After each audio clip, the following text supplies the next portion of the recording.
네, 안녕하세요. 네, 법무법인 고은 이경렬 변호사입니다. 네, 오늘은 유언에 대한 내용을 또 설명드릴 텐데, 오늘 특별히 자필 유언장에 대해서 조금 더 깊이 있게 설명을 좀 드리려고 합니다. 아무래도 이제 자필 유언 방식이 가장 많이 활용되고 있는데, 어떤 방식으로 작성하느냐에 따라서 효력이 인정되기도 하고 인정이 안 되기도 하기 때문에 이 부분이 상당히 중요합니다. 그래서 제가 오늘 이 내용을 설명해 드릴 테니까 꼭 기억하시고 자필 유언장 작성하실 때 활용해 보시면 좋을 것 같습니다. 네, 유언장을 쓰려고 하는데 어떻게 해야 하나요? 라고 질문 주셨는데요. 우리나라 민법 제1066조 제1항에는 자필 증서에 의한 유언은 유언자가 그 전문가, 연월일, 주소, 성명을 자서하고 날인하여야 한다고 규정하고 있습니다. 법조문 내용만 보면 좀 잘 와닿지 않으실 것 같은데요. 제가 풀어서 설명을 드리겠습니다. 먼저 유언자가 직접 자필로 전문 즉 유언 내용 부분을 이제 기재해야 되는데요. 누구에게 어떤 재산을 줄지 간결하고 정확하게 기재하는 것이 좋습니다. 유언장의 내용이 장황하다거나 아니면 유증의 그런 대상의 목적물을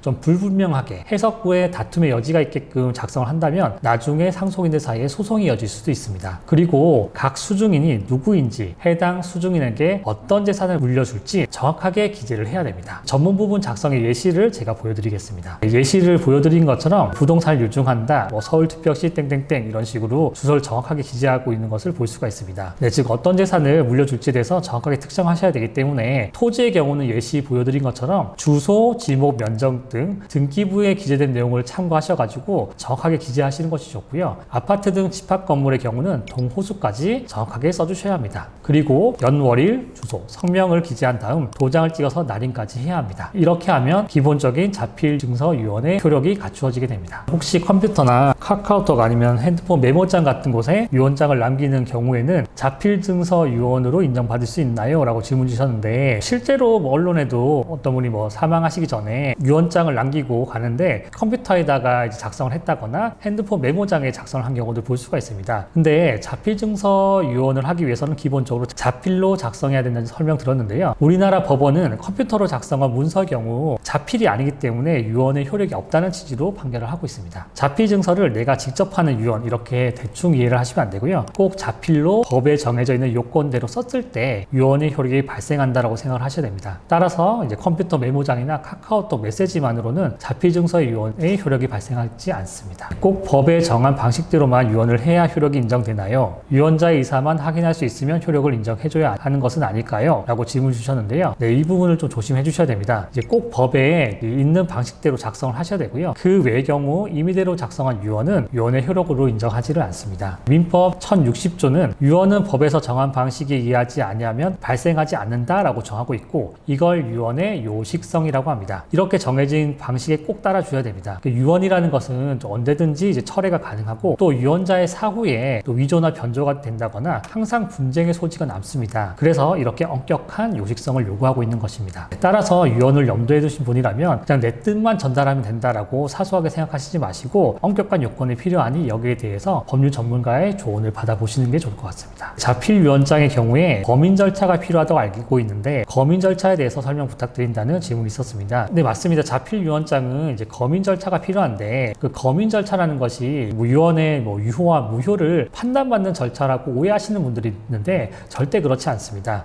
단지 이 절차는 유언장의 내용을 이제 확인을 하고 유언장에 대한 형상 묘사에 대해서 기재를 하고 유언장에 대해서 다른 이제 공동 상속인들이 어떤 입장을 하고 있는지에 대해서 의견을 조서에 기재하는 것입니다. 피상속인이 사망을 한 당시에 주소지 관할 가정법원에 검인 신청을 하면 되고요. 그러고 나서 법원으로부터 검인 일정을 통보받게 되어 있습니다. 유언장의 검인을 위해서는 기본적으로 유언장 사본, 그 다음에 주민등록 말소자 초본이 제출되면 되고요. 그러고 나서 유언장 원본을 지참하시고 검인기일에 가셔야 됩니다. 네, 만약 상속인 전원이 유언장 내용에 동의를 한다면 재판장이 유언 검인 조서에 이 내용을 기재를 하고 한 1, 2주 정도 지나가지고 법원에서 유언 검인 조서를 발급을 해주고요. 다른 상속인들 중 가반수의 동의를 첨부하여서 등기소나 금융기관에 유증으로 인한 등기나 현금 인출 절차를 진행하시면 됩니다. 네, 만약 유언에 대해 일부 상속인이 수긍을 하지 못하는 경우는 어떻게 해야 하나요? 라고 질문 주셨는데요.